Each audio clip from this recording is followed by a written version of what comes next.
You're listening to Power Talks with Beth Ann and Melody Cedarstrom in the morning. I slurred that. Melody Cedarstrom in the morning, where talk is real, truth is in the talk, and there is power in truth. And we welcome you this morning to Power Talks, as Melody and I both try to empower you with as much truth as we possibly can. Good morning, Melody. Good morning, Beth. You slurred, and I'm slurring too. What have you been up to this morning? What? Not just coffee, just coffee. Uh-oh, we might get special creamer in it, though. We might get the rumors started here. Anybody that knows me knows better. Yeah, and me also, so. Good morning to everyone. I just couldn't let that go by. I know you couldn't. I was worried. You had such a hesitation that I thought, oh my gosh, we've dropped another phone line. But do you wonder what our listeners are thinking when we do things like that? They're sipping their coffee and rolling their eyes around. They're thinking that radio hosts aren't supposed to have that much fun. We're supposed to be too serious all the time, 24/7, and I hope the listeners enjoy our little levity as much as we do. But you got to be able to laugh at it. Derry Brown used to say, if you can't have fun with the work you're doing, you need to just quit doing it. Yep. He believed in having fun even with the news, and he just, you never. Well, I won't say never. He was in a bad mood every once in a while, but somebody would ask him how he was this morning, and he'd say, I'm great and fantastic. That was always his, I'm great and fantastic. So we just have to, stay positive. There is a lot of stuff going on, and we just have to stay on top of it. And what is your saying? Be prepared. Don't be scared. Be prepared. I had a show yesterday on CSC Talk Radio. I'm getting a little plug here. And I did get my local county sheriff to come in. We had quite a little talk about safety and security and things that we should do, whether you're in small town USA or a big city, to take safeguards for your well-being. You can't rely on the police or on the government to be there for you when a bad guy shows up or has intentions. And so we were just talking about the different precautions that we could take, and it was a good show. I really enjoyed having him in here. He had to climb over all my paper piles to get to the other chair here in the studio, but he was I was real excited that he took the time to come in here, because I had called him the day before, and he was busy up at the school talking to them about similar things and helping the teachers, train the teachers with some safeguards and safety issues. And so he called me just as you and I remember. I said my phone was ringing. Yes, that was the sheriff calling. He says, when do you need me? I go, on now. He came right over. Small town USA. So I thought that was kind of neat. And I'm sure that you take a lot of precautions, to be aware when you go out to restaurants and to be careful, where you park, how you carry your purse. Do you carry a gun? Do you carry the mace? What do you do? Everything in your life is a weapon. You just need to know how to use it and protect yourself, make lots of noise. And anyway, it was a good show. Oh, great. And I was kind of excited that the sheriff came in. And what I think one thing too, when we talk about being secure in our safety and being aware and looking around and where you park and so forth, that isn't for you to live in fear. You're not living in fear by doing these things. And that's what a lot of people think. That should actually keep you secure. And it should keep you secure. Just like even with cell phones now, people are walking, what are they doing? They're looking down, texting. Well, when you're walking out to your car, it's just common sense. You want to be aware of your surroundings. It should be just a natural instinct that you want to look. And it's not like you're looking for the guy who's going to jump out behind the car next to you and so forth. But it's just little things, and it should be built into just your daily life. And because we do live in that world, and it is important. But you're not living in fear. And don't let anyone say that you are. You're just being a little more. No, it's not a matter of being a fear. It's a matter of being smart. Smart. And You just take precautions. I shop alone quite a bit, and so when I drive to Jeff City and when I park, I try to park. I know a lot of people, it's not maybe good for your car, but I have an old car. It's already got a hole in it. So I usually park by one of the shopping cart bins. Mm-hmm. So that's got one side of my car blocked. I try to put that where the passenger side, where my driver's side is, so that's where it is. Nobody else is parked beside me when I get in and out of my vehicle. I usually take the cart to my car. You've got the cart in your hand. You've got a little weapon there. Plus, I don't want to carry all the bags. And then, just different things. Park under the light. It's not lazy to park close to the door of the store you're shopping. That's not lazy. That's being smart as far as being safe.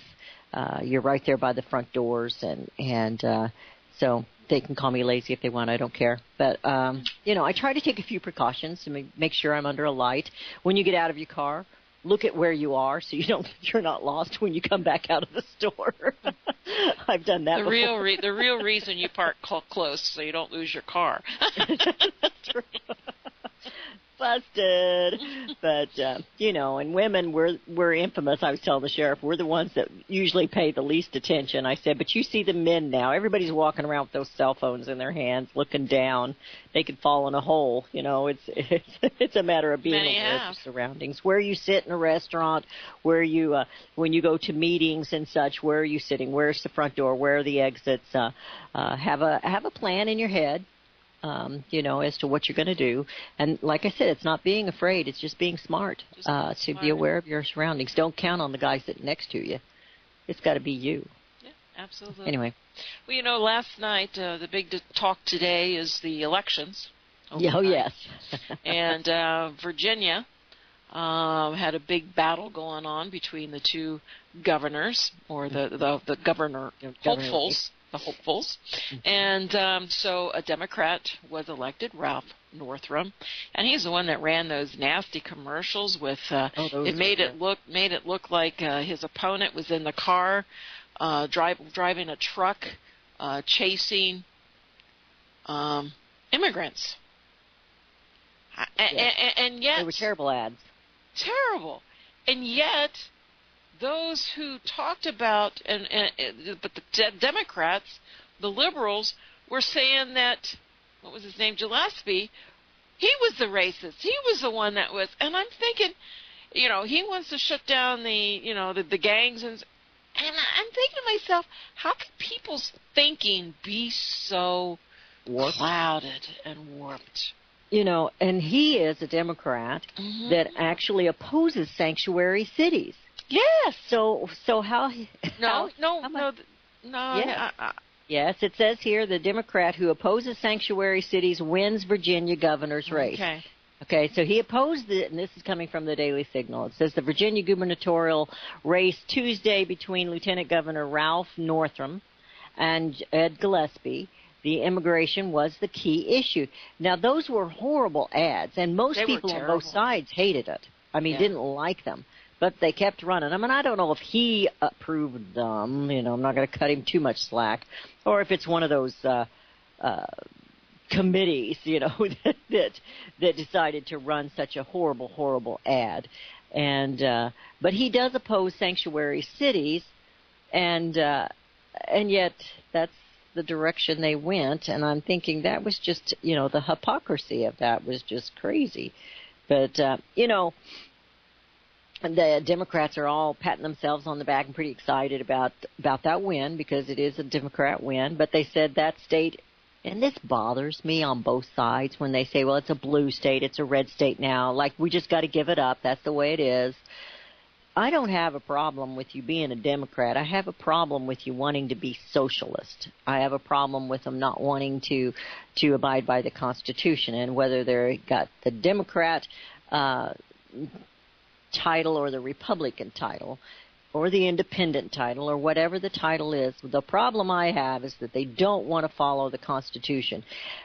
Opposing sanctuary cities is supporting the Constitution. So I don't have a problem with that. I don't know what other things he stands for, but they were like I said, they were kind of patting themselves on the back, the Democrats, because they won this big victory, and they think it was a loss for President Donald Trump. But I think it's a loss for the establishment, and the establishment better wake up. That's the way I look at it.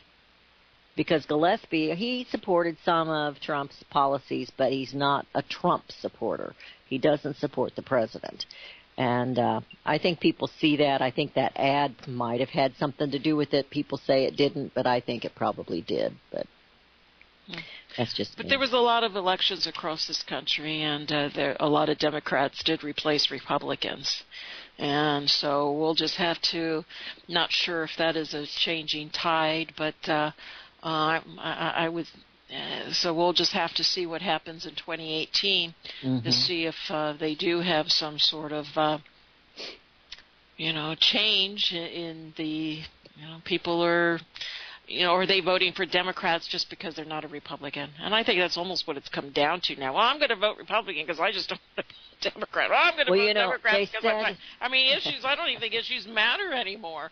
If you listen to the talking heads, which I tried to do some last night, they were saying that this really is kind of a pattern, whether it's a Democrat president or a Republican president, that it floats the other direction all of a sudden.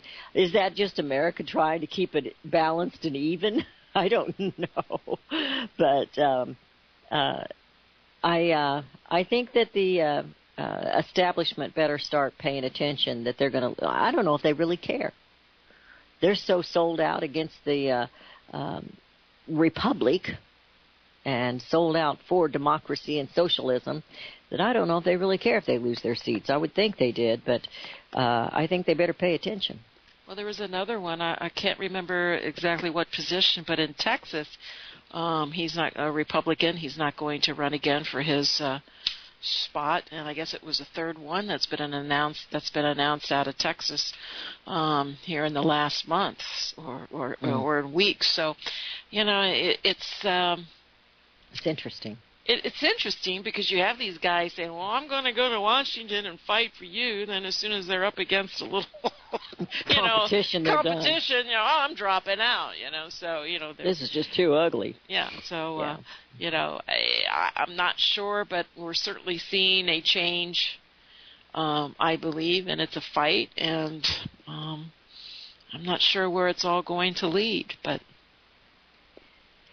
Well, it's either we're either going to have to restore this republic or we're going to be done. And I don't know how else to put that.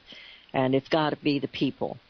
And I think so many people are unaware, even with this gun issue now, with what happened over the weekend. You had mentioned, and when you stop and listen, I was watching on some of the news things at night, the man in New York that was running people down with a truck. The mainstream media keeps saying the shooting. The shooter. Yeah. There wasn't any shooter except for the cop that took the bad guy out. They only wounded him. They didn't kill him. And there wasn't any shooter. So they just, it's a mind game. They just keep at it. And planting the seeds. Yep. They are dedicated. They are absolutely dedicated. We're the other side, our side, that's trying to restore a republic. We want liberty. We want independence. We just want everybody to leave us alone, let us live our lives.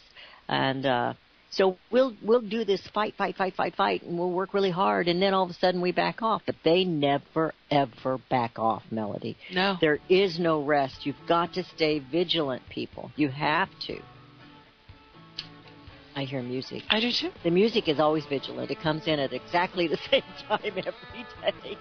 Todd does a great job at that. He does a fantastic job. We are going into a break, but we have an open phone line, 717-300-1218. That's 717-300-1218.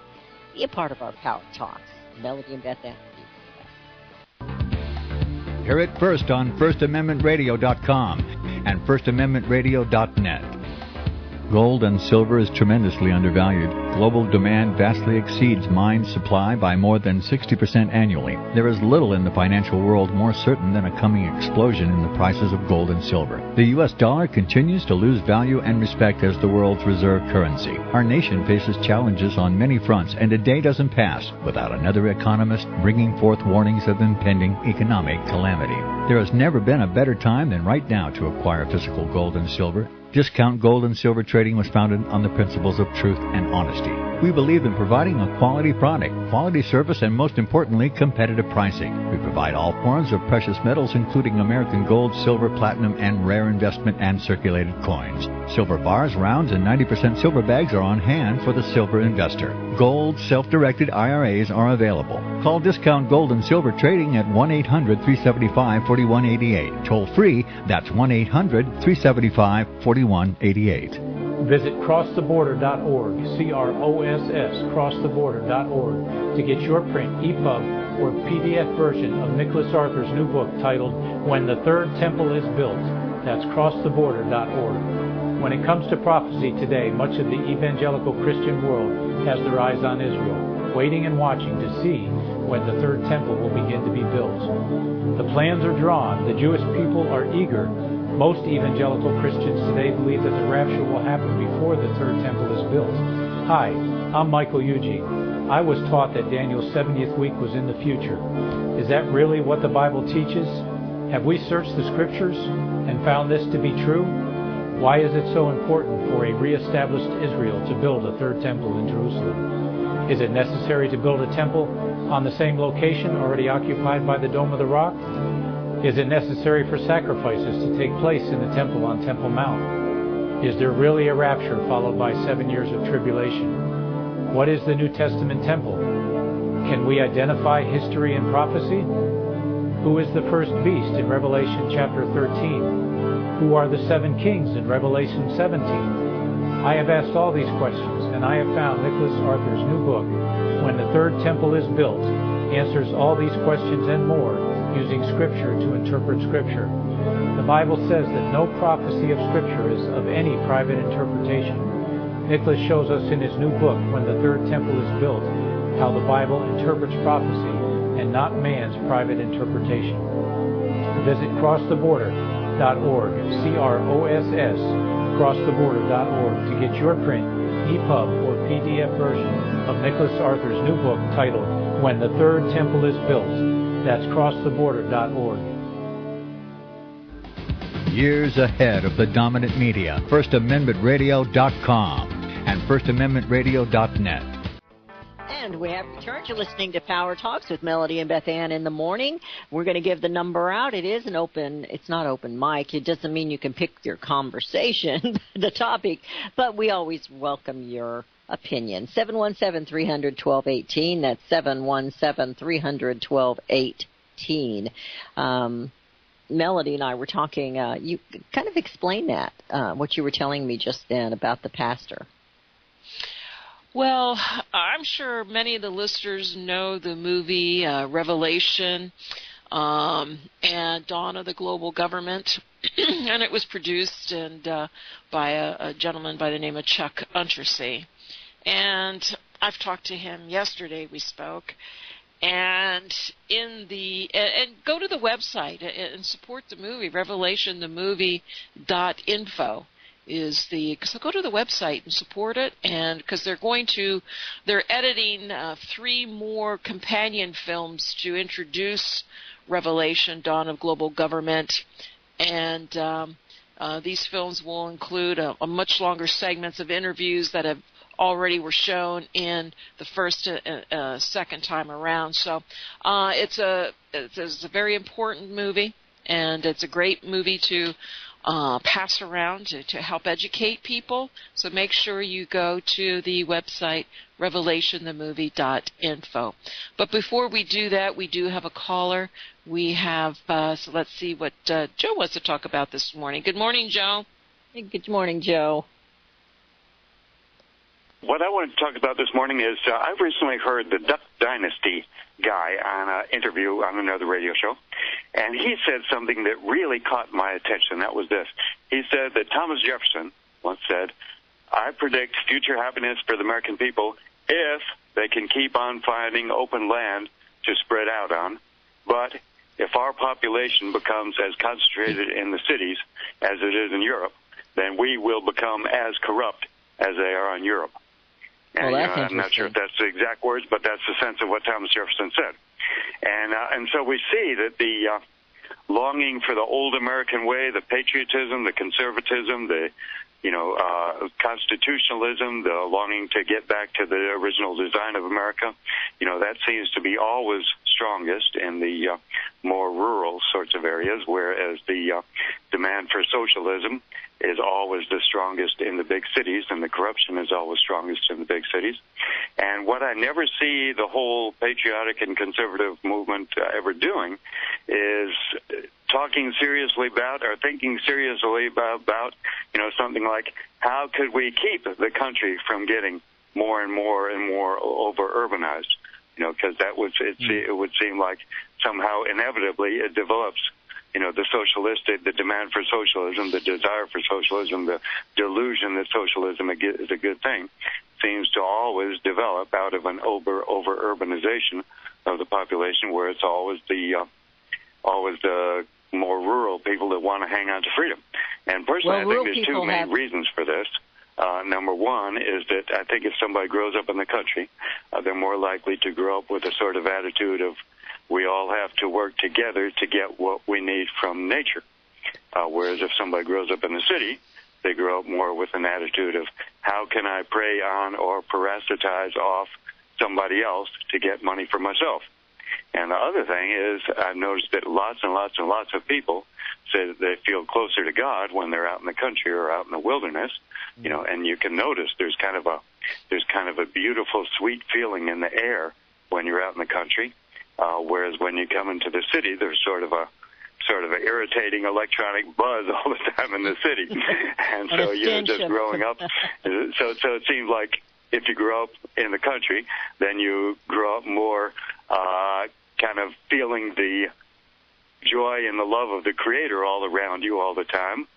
Whereas if you grow up in the city, you kind of more feel a sort of irritating buzz in the air all around you all the time. When you're in the, so I suggest that the patriotic and conservative people that want to get back to the design of the Founding Fathers and stop socialism and stuff like this, it might be worthwhile to start thinking seriously about how can we stop the country from always becoming more and more and more urbanized, and get the population more spread out in the country. Well, no, I was going to say people that are in the country, or especially if they grew up in the country, but people who are in the country are more independent. They are able to take care of themselves a lot more than those who are in the city. They're a little bit more dependent, and they're dependent on the people in the country who are providing the food. So they have to wait on those trucks that come, every 3 days to fill the grocery store shelves. So they are dependent. When you're in the city, you're more dependent on others. So there goes your what would it be? That would be where you would start maybe thinking of corruption, or how can I get more, or how can I do this? I don't necessarily think everyone in the city is corrupt, but their mindset, their thinking is a little different because they're not as independent. And I know that's generally speaking. There's people that lived in the country that moved to the city and still know how to do a few things. But as a rule, I think if they were born and raised there, they don't necessarily have that independent spirit. And that's been my fear all along, and I've been saying this for several years now, that the Americans have lost that spirit of independence. They don't even know what it is to be independent anymore. Joe? Melody or Joe? Yeah, I think you're right. I think that's a very good point. So how can we do some serious thinking, but instead of just describing the situation or denouncing the situation, what could possibly be done so as to get more back that spirit of independence that Americans are more used to having that they have in the country? It seems like cities can be a pretty good place to live as long as most of the people in the city have recently come in from the country. But once generation after generation starts growing up in the city, then it seems like that's when things really get corrupt.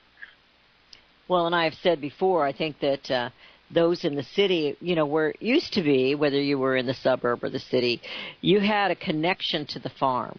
Grandma and Grandpa were still on the farm, but that's not the case anymore. The generations have gotten so far away. And with big corporate ag even, it's hurt the independence in rural America. The farmers, they're not as much independent anymore as they had been. And with the government restrictions and the EPA and all that, so we've got to, I don't have a problem with the people in the city. I kind of grew up in the suburb. I grew up in Raytown, Missouri. They're around Kansas City. But, I still had grandparents on the farm. On one side anyway. They weren't really on the farm, but they were in the country, had their chickens, had a garden, and did all that, Even if you weren't on a farm, a lot of times people at least had that. But you don't see that anymore. And then you see these neighborhoods that are the restricted neighborhoods where you can't put a garden out. You can't grow anything in your yard other than flowers or bushes or whatever. Well, number one, I think the first thing we need to do is put our currency or monetary policy back on a gold standard. Things become more and more expensive. There's no jobs in the rural areas. Farming, certainly you can. We have how many people that are going hungry in this country? We import how much food? We should be able to grow enough food to support. There shouldn't be anyone hungry in this country. But again, you got these, these multi-corporation companies that. You'd have to change. You'd have to change some of that. There are things that can be done, but you have. I think I'm wrong. I was like you, Beth. I grew up in a rural area. Sure, I lived in a town, but my grandparents were in the country. I helped my grandfather with his garden, and it was a significant garden. It's not the little patio gardens that people have today. It was a real garden. And I was out there, I dug in the dirt, I planted seeds that we pulled, he showed me how to process chickens and, all this kind of good stuff. So there was an idea of, taking care of yourself, and yes, I lived in Phoenix, Arizona for almost 30 years, so I lived in big cities too. So there's a lot of things that have to be done, that could be done. But you have to have a living wage in the rural areas, and that's why most of these young kids go to the cities to find jobs, to be on their own. And, so we have lost, a lot of that ability. But and why can't they find a living close to home? Because everything costs so much. Why does everything cost so much? Because we have inflation.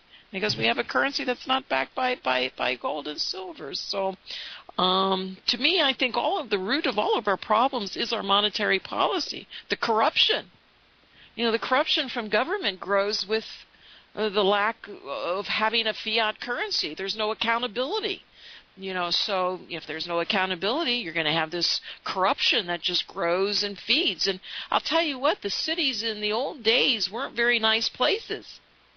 They weren't. I'm talking, I'm not talking 50 years ago. I'm talking along, the beginning of this country, the larger cities, the crime. And they were dirty. They were dirty, the sanitation.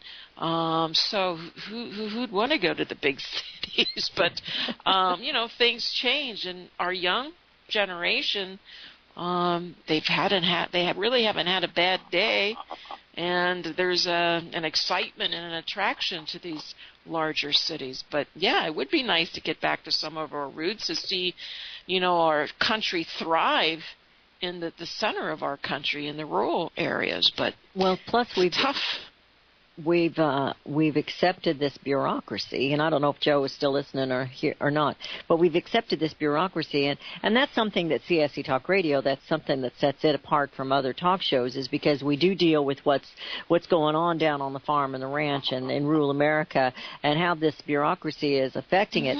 But you take the USDA, for instance, which was supposed to be there to help the farmer, but it is now a redistribution of wealth. And they are there with restrictions for the farmer and the rancher. They're not there helping them. They're trying to put handcuffs on them and redistribute what they have. Land is no longer, You know, people, particularly those that are in the city that have been there for generation after generation, they don't understand land ownership. They don't understand private property, property ownership. They don't understand life, liberty, and the pursuit of happiness, property, and prosperity. They don't get that because they don't own anything. I had a hippie for a teacher when I was in high school, and he said, well, if you don't own anything, you don't have to pay taxes on it. So he was perfectly fine with renting in a apartment and not owning any, although he did have a really nice car, but didn't want to own anything and have that responsibility, you know. And and I thought that was such a socialistic point of view, but they're going to get you one way or the other, even if you don't own land. Yeah, I mean, even if you don't own land. But I mean, if he doesn't want to rent, that's fine. But I mean, if he wants to rent, if he wanted to rent, prerogative. That's his prerogative. But I mean, he was the social studies teacher, the civics teacher, the history teacher, and that's the kind of attitude that he had. Mm-hmm. So I kind of didn't quite get that, because most people want to own things. You want to own your house. You want to own your car. You want to own the piece of land your house sits on, or the property that you're farming, or you don't even have to be a farmer to have some property, to have some land, and whether you put a garden out or not. A lot of people don't know how to do that. That's kind of getting to be a fad again. People are doing that. I've got a son that he didn't grow up raising chickens. We didn't have chickens even when we were on the farm, but he's got some chickens in his backyard, and he's got little plots of garden all around his yard that he's kind of taken care of, and he's getting tomatoes and strawberries and peppers and all kinds of vegetables out of that, and they've been putting it up, green beans. And I've got another boy that's doing the same thing. He doesn't have chickens, but he's got little garden plots in his backyard, and they just keep reading and how to do that, because they wouldn't listen to their mother when they were home and we had a garden. They wouldn't go pick and help me weed, but now they're doing it. Being a farmer is a hard life. It is a very hard. It's a hard life, and I think too it's all kind of come about. I don't know if it's true. I think a farmer would most likely to want his children to inherit what he's done, but on another case, you want your children to do better and to have an easier life than what you have had. So, there's all kinds of, and again, it's a broken down society. I mean, they've broken up the family. They've taken God out of everything. You kind of lose those values also. You lose those roots. I'm kind of like you can take the girl out of the country, but you can't take the country out of the girl. Yeah. And it's on those cowboy boots, girl. Yep, you got it. It's on those cowboy boots. I don't know if Joe is still with us. We're proud. I don't know if Joe is still with us. I guess not. Yeah, I'm still here. All right. I can put in a few more words here. Sure. I've sometimes mentioned a wonderful economics book that I read some years ago, which taught me more about economics than any other book I've read, and I think it is the greatest economics book ever written. It was called Unforgiven, the story of how America has exchanged parity agriculture for parity war, by Charles Walters Jr. And one of the things that that book contained was they published a lot of information about a policy paper that came out, I think, in the early 1950s that the government's been following ever since. And this policy paper said that there's too many resources in agriculture. We want more people off the farms and working in the cities, working in industries in the cities and so on like that.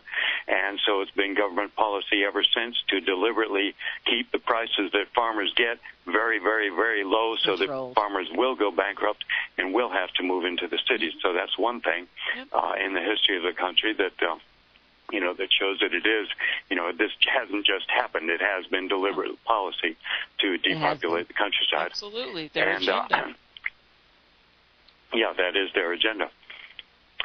And that's absolutely correct. The other thing, the socialist teacher that you mentioned that thought he was so smart because he rented, so he didn't have to pay the property tax. Of course, the property tax is built into his rent. So he's an idiot. He's a fool. He's not thinking one step ahead. Yeah. You're absolutely correct. And I didn't even know they had property taxes when you were a young one, Beth. But ouch. I just tease it. But you're right, Joe. The property. My great grandmother. Yeah, the property tax and everything else would have already been in his rent payment. So. Yeah. Good point. Yeah. Okay, nice chatting with you. Thank you. Goodbye. Thank you, Joe. Appreciate the call. Way to slap me around. I wasn't. Now you're going to make me feel bad. Good. We have another caller. We have Neil calling us this morning from Missouri. Good morning, Neil. Good morning. I was just calling about this issue of city, country living. It doesn't really matter where you live. It's how you live that makes the difference. There you go. There's 470 laws in the book. There's only 470 laws in the Bible. And that's what you're supposed to be living by. Yep. Now, you either live by those or you attempt to live by the 4 million rules and regulations that man's making up and is making up more every day. So, we don't even know what they are, do we? Down to those 470 laws, or you can complicate it by trying to live by all these rules and regulations that man makes up. Mm-hmm. And a lot of the rules and regulations they make up are in direct conflict and in violation. Well, most of them are in violation of the laws of God. And that's why the country's going to hell, and that's why it's going to continue to go that direction until people themselves change what they're doing. Yeah. And that's not going to happen until they're forced to change. So. And it could be, a big tragedy of some kind. We don't even want to think about that. But like the collapse of the economy, we will see the real hearts of people when something like that happens. Neil, thank you for reminding us that we need to be following God's law. Thank you. You're welcome. Okay. Anyway, I was going to say, we talk about the collapse of the economy. Well, the whole globe is in bad shape economically. And that's part of what, President Donald Trump's been talking about and trying to get everybody on board together. We don't any of us have to take advantage of the other one for all of us to be winners. And it seems like we've had people making decisions here in D.C. that puts the American people at the bottom. And, of course, we know that they have to bring, if they want this new world order, they have to bring America down. And that's what they have been doing for decades, bringing us down through taxes, through inflation, through removal of the gold standard with our currency, turning our currency over to foreigners at the banks, And the decline of our standard of living is absolutely. They declined it through. It's just a natural process based on our monetary policy. And one thing I've been noticing, and I just was thinking about this the other day, I haven't really had a chance to see if it has any legs to it or not, but you're seeing a lot of changes in other countries' constitutions and their leaders. You have China and his leader. We talked about this yesterday. You have Turkey. You have various, nations that are really focusing on their future of 30, 40 years. And I'm thinking that perhaps with the change in the governments around the world, perhaps that is really the leveling field that was really truly was their ultimate goal. Was sure the standards of living of people, ours was lower, the others were brought up, but ultimately it's the governments. If you believe in the New World Order, if you believe in one world government, not believe in it, but you believe that that's their agenda, you have to have governments also that are fairly equal across the board. And now you're seeing these, Saudi Arabia, you have China, you have Turkey, you have the breakaway, the Brexit, you have all these various governments that are truly changing. It's really staggering and very important. So are we that close to bringing all of these governments to more of an equal mindset to some degree, to where they usher in, the one world global government? Well, I think we should all get along globally. I don't know that we ever will completely. Maybe get along for a little while, but we should be able to work with each other. But not everybody has the same mission. Not every country has the same mission. They're competitive. China wants to be the one in the lead. And so they're going to keep trying to be the one in the lead, and we think, oh my gosh, well, isn't that what we want? But I don't know how governments can get along when we don't have the same values. They are communists. True. Very true. Absolutely. And so I don't know how that gets along. You ignore so no, I think it's a bigger... That's like thinking Sharia law can go along with our Constitution. With our Constitution. It cannot. Absolutely. And there was a wonderful article that was written back in the 20s. And I think it was I don't know if it was the National Review or the Barnes Review, or it was originally published in that probably in the mid-90s that I read. And they had China broken down as various things that they do and how their culture won't change. And they were talking about their culture. And the one thing that I always remembered about it was when it comes to, they come to their enemies as friends. But don't think for one moment that they're your friend. They'll come to you, they shake your hands, they smile, and this was in the 20s. So people could say, oh, well, things changed since the 20s. Well, he was also referencing people haven't changed. Cultures in society, cultures don't change, they should, that quickly. And so I always kept that in mind when, we really started giving them when Clinton started selling out the U.S. and started selling things to the Chinese, giving them things to the Chinese, and, to where they came up to the powerhouse that they are today. And I hear people say all the time, oh, well, they don't have the military that the U.S. I would not ever say that again. And it has been the money of the U.S. that has allowed China to become the powerhouse. We paid. That's what always baffles me.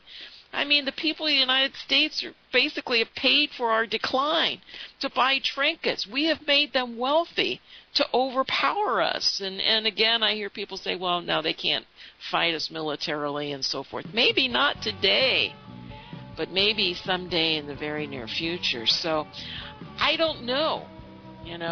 We look at things as, we talk, we speculate.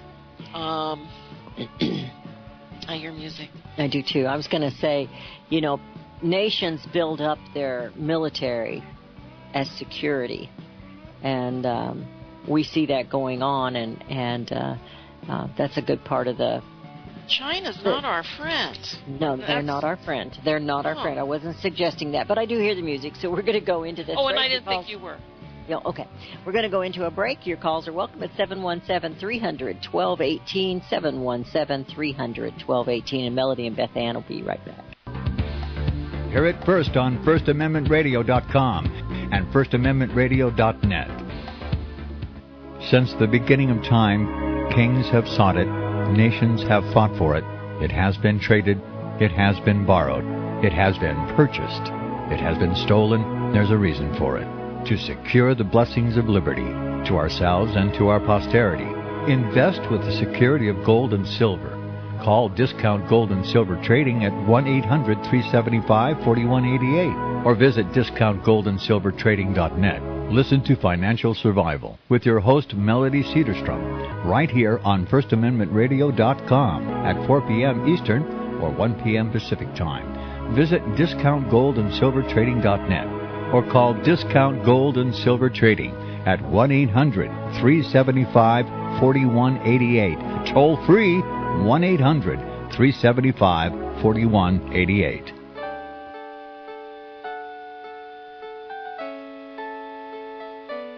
The program you are listening to is 100% sponsored by you, the listener, on this First Amendment Rights Media channel.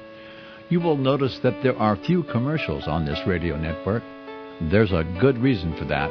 Corporate advertising dollars come with strings that limit program content. So without your help, these programs cannot continue on Internet or our several affiliates. If you benefit by the educational law programs, we ask you to give. If you are admonished or nurtured by the Bible and ministry programs, we ask you to give. If some voice a cause that you are passionate about, we ask you to give. If you believe in any of these, we ask you to support them as you would a missionary on a continual basis, as if giving a tithe for missionary radio. These programs are not commercially viable and must be supported by those faithful to the cause of truth. Look for the button to sponsor your favorite programs at our Listen and Schedule pages on the Internet. Then, when you subscribe, we will send you the last quarterly MP3 CD of that program immediately, and continue to do so with each new quarter. We will also give you unlimited archive access to all of our programs. We're asking you to give much less than a tithe, so that you may also send support directly to a particular program host, cause, and anywhere else the Spirit may lead you. Do all to the glory of our God and Creator, for His holy nation, the only kingdom that will last forever. Thank you for listening.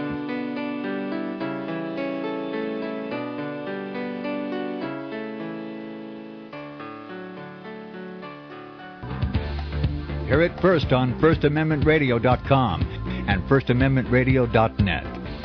434. And we have returned. You're listening to Power Talks with Melody and Beth Ann in the morning, and we are in the final segment of today's show. And I want to remind everyone that Power Talks is sponsored by Discount Gold and Silver Trading, which is Melody Cedarstrom. You can visit the website by going to dgscoins.com. That's dgscoins.com. You can give her a call and have a little chat with her in the office at 1-800-375-4188. That's 1-800-375-4188. Or you can talk to her right here, right now at 717-300-1218. You know, Melody, I appreciate what you do. I know that you help sponsor CSC Talk Radio, and you sponsor this show, and I know you have another show that you do, the Survival, Financial Survivor. Is that what you call it? Financial Survival. Mm-hmm. There you go. Mm-hmm. I'm sorry. I have memory lapses. Yes, we do. You know, we've been doing it a long time, and I've certainly have seen the changes in how gold and silver is sold. The promotions on various gold. Is gold better than silver? Is silver better than gold? And, you know, you could debate those issues all day long. And, you know, I can make gold look like a better buy than silver, silver a better buy than gold. But I think the importance of whichever you do is getting it. Because I really do believe I could be doing this if I didn't believe in it. As long as we have a fiat currency, and I go back to that, as long as we have a fiat currency, our dollar is going to continue to lose value. Things are going to become more expensive, and you're going to see the economy and the system just collapse on its own weight of debt. Debt's going to continue to grow. Recessions, we talk about recessions of 2008. You know, we never came out of any of those recessions. Once they took us off the gold standard, every recession that we've had, the only way we were to come out of them was through debt. Various programs were created. Wall Street created programs so, you know, it could generate money. Money was printed, and voila, all of a sudden we came out of the recession. And, you know, it happens time and time again, boom and bust. Government thinks, the Federal Reserve thinks that, you know, perhaps they could, you know, stymie the booms and busts through interest rate adjustments. Well, you know, they're able to do it for a while to where everything is controllable, but then you get to the point of where we are today. The bigger it is, the harder it is to control. The harder it is to, the bigger fall that we're going to have. And I do believe if you're going to be ushering in a global government, you do have to have a collapse of our system. You know, the Saudi Arabia thing is a big deal because you have to question what's going to happen to the petrodollar. We've already seen other governments, China and Russia, that are making arrangements to sell, to buy and sell oil in various currencies other than the dollar. And yes, we still process a lot of trades or a lot of transactions in the world with the U.S. dollar. But the confidence of that, once that drops, and we're seeing it gradually, and everyone is so focused on the 24,000 Dow, 2,600 S&P, and the 7,000 NASDAQ soon to be, and so forth. That's not what this economy is about. These markets have been propped up. You have multinational corporations buying back their own shares with debt because it's basically been free money. And once you have the central banks like ours and Europe's, and who knows when Japan will pull back their bond buying stimulus venture that they've been on for 10 plus years or more.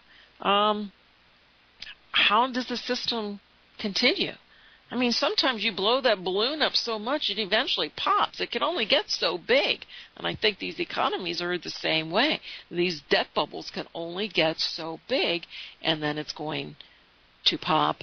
And the true ones that get truly hurt are the listeners, the people of this country, the taxpayers. These are your savings, your purchasing power just gets wiped out.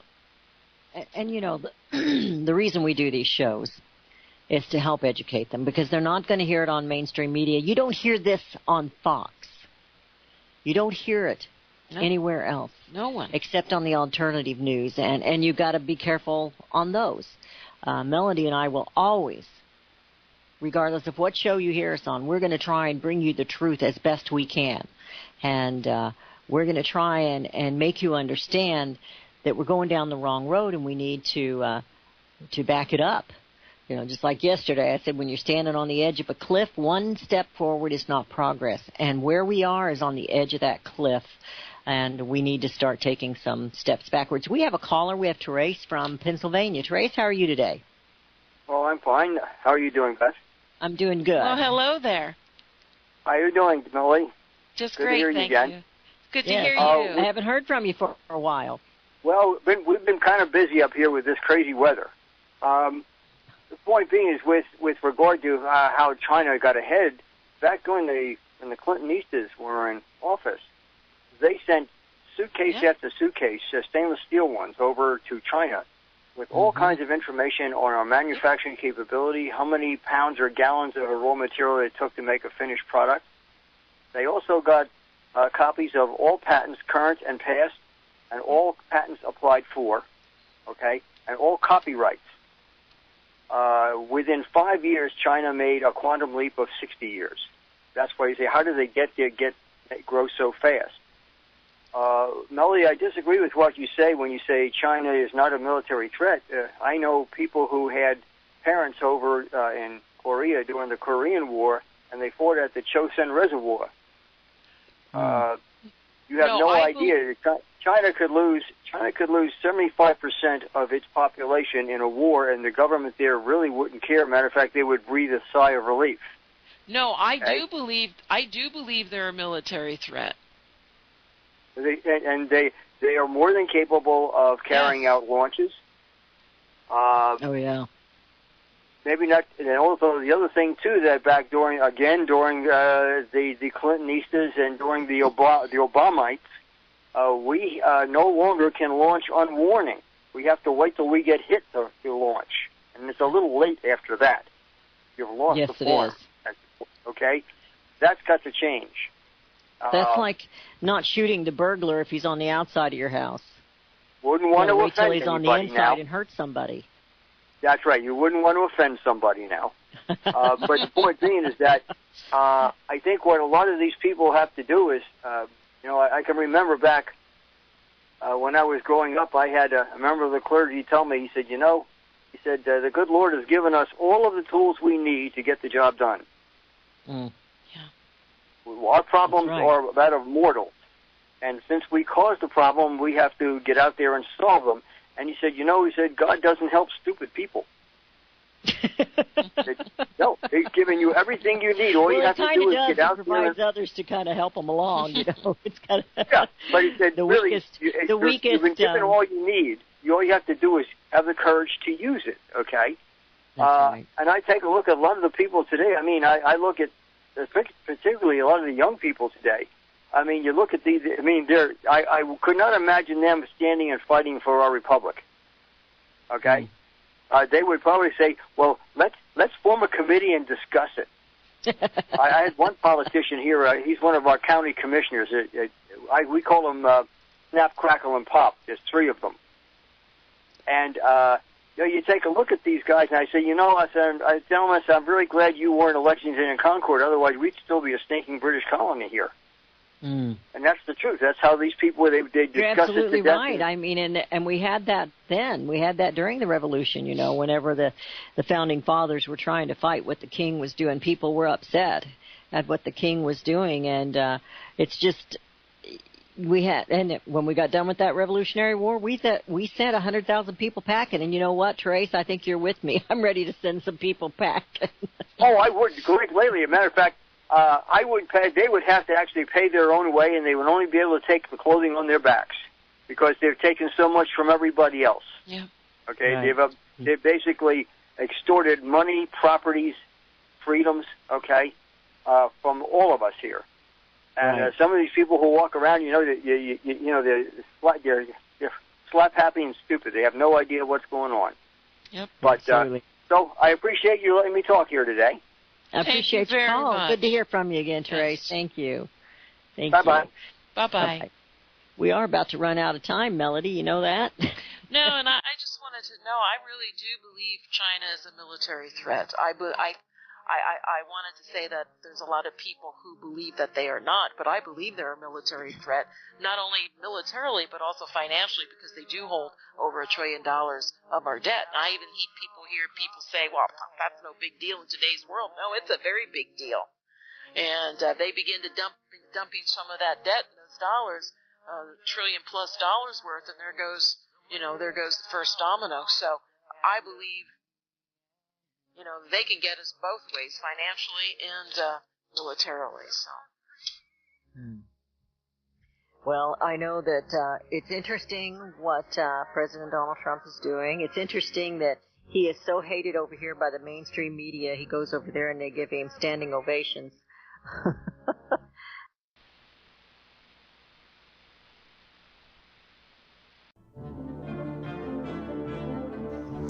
Visit crosstheborder.org, crosstheborder.org, to get your print, EPUB, or PDF version of Nicholas Arthur's new book titled When the Third Temple is Built. That's crosstheborder.org. When it comes to prophecy today, much of the evangelical Christian world has their eyes on Israel, waiting and watching to see when the third temple will begin to be built. The plans are drawn. The Jewish people are eager. Most evangelical Christians today believe that the rapture will happen before the third temple is built. Hi, I'm Michael Eugene. I was taught that Daniel's 70th week was in the future. Is that really what the Bible teaches? Have we searched the Scriptures and found this to be true? Why is it so important for a re-established Israel to build a third temple in Jerusalem? Is it necessary to build a temple on the same location already occupied by the Dome of the Rock? Is it necessary for sacrifices to take place in the temple on Temple Mount? Is there really a rapture followed by 7 years of tribulation? What is the New Testament temple? Can we identify history and prophecy? Who is the first beast in Revelation chapter 13? Who are the 7 kings in Revelation 17? I have asked all these questions, and I have found Nicholas Arthur's new book, When the Third Temple is Built, answers all these questions and more using Scripture to interpret Scripture.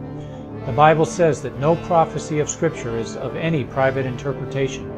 Nicholas shows us in his new book, When the Third Temple is Built, how the Bible interprets prophecy and not man's private interpretation. Visit crosstheborder.org, crosstheborder.org, to get your print, EPUB, or PDF version of Nicholas Arthur's new book titled When the Third Temple is Built. That's crosstheborder.org. The book of Revelation says, the spirit of prophecy is the testimony of Jesus Christ. This is at the very heart of FirstAmendmentRadio.com. In that spirit, we have created the Prophecy Reality News app for all of your mobile devices, streaming First Amendment Radio 24 hours a day, 7 days a week. Available for your Apple, Android device, and smartphone, absolutely free. Get the Prophecy Reality News app installed today so you can listen to First Amendment Radio wherever you are. The Prophecy Reality News app. Get it now. Since the beginning of time, kings have sought it, nations have fought for it.